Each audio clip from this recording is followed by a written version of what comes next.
Women's body hair removal is a strongly normative behavior among various cultural contexts today.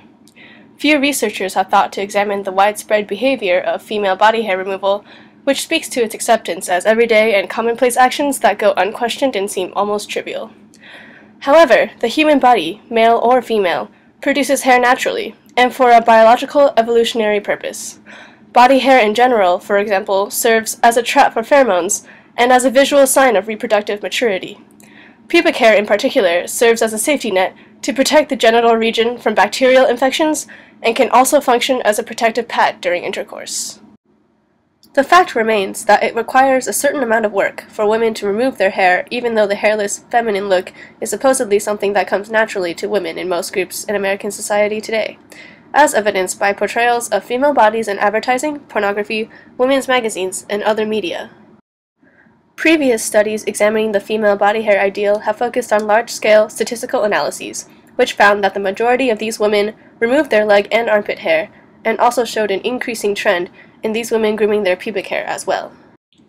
My research builds on this existing research, taking a more qualitative approach through the method of in-depth interviews, in examining this paradox between natural adult bodily development and the varying levels of social acceptability of visible body hair on women. I interviewed 20 NYU undergraduate women of varying racial and ethnic backgrounds, areas of study, sexual orientation, and gender presentation. I found that body hair removal and grooming was strongly normative, regardless of these categories, and only 2 of my respondents did not groom their body hair at all, with the rest using varying methods of shaving, trimming, and waxing for different areas of their bodies. In my research, I tried to account for the justifications that women give for why they think they have to modify their bodies to be seen as attractive, in their own words, as well as the details of the work that lies behind maintaining a certain appearance. Respondents were aware of the paradoxical nature of society's general expectation for women to remove their body hair, but they were still strongly influenced by them. Generally, when women groomed their body hair, it was because these parts of their bodies would be visible, so they did so more frequently during warmer weather, or when anticipating a sexual encounter, in which case parts of the body that were normally invisible to others would become visible to a select few. However, respondents did not readily admit the extent to which they were motivated by the expectations of others, but instead justified removing their body hair for aesthetic and hygienic reasons. Respondents said they liked the feeling of smooth, hairless armpits and legs, and with regards to pubic hair, they liked the look of sexy underwear and bikini bottoms with no mound of hair peeking out underneath the cloth. Respondents also said that with pubic hair especially, grooming pubic hair was a sign that one was aware of one's sexuality and aware of one's body, so taking care to trim or shave or even design patterns showed one's sex partner that they made an effort with their body and were neat, clean, and tidy. Grooming pubic hair was even claimed as a common courtesy, and many participants cited there were functional reasons for grooming pubic hair, like for facilitating oral sex, for example.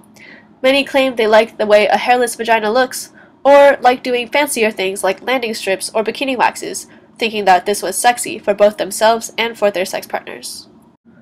Participants justified removing their body hair for hygienic reasons because it was presumed cleaner and more hygienic to do so, as body hair ostensibly traps odors and removing armpit hair makes you sweat less and makes it easier to put deodorant on, and in addition pubic hair gets in the way of oral sex and also traps odors and who knows what else. This is particularly interesting because research conducted by health experts suggests the contrary is true. There are side effects to removing pubic hair especially, such as pubic area rashes, razor burn, wax burns, and generally irritated pubic skin.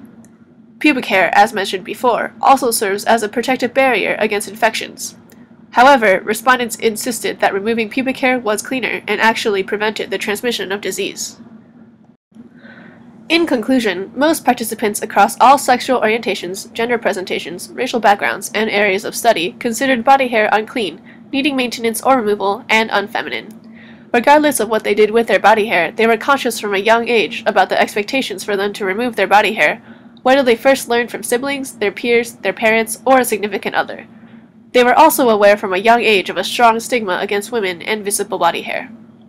Most of my respondents did not leave their body hair growing naturally, but even if they did grow out their armpit hair, for example, they kept it trimmed to a certain length to avoid being visible to the general public. If they did not shave their pubic hair, they still trimmed their bikini line to avoid having visible pubic hair from behind their swimsuits. My research suggests that under all the reasons women may give for why they groom their body hair, The potential visibility of body hair is an important influencing factor in how frequently they groom and what methods they employ. Though some participants expressed struggling with how they felt they were expected to keep their body hair, others were more accepting of the norm and felt they were not being harmed in any way. Participants' reactions to this pressure varied from resigned or uncritical compliance to active resistance. The primary variable that seems to predict women's attitude towards body hair removal is culture. Specifically, my respondents grew up in America and in American culture-dominated settings, and American culture today cultivates a need for women to manage their bodies and normalizes the notion of the hairless woman. Though it may seem paradoxical that an unnatural standard of natural beauty exists in the hairless female body ideal, one must consider the fact that very little of our bodies are left in their natural states today. Body modification is involved in one's development of a feminine or masculine identity, whether it involves clothing, diet, exercise, tattoos, piercings, or hair removal. These forms of body modification are used to distinguish oneself from others, yet can also be used to conform to a norm.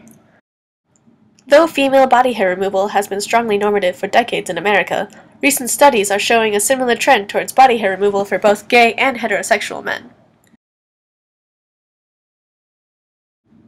Thank you for listening.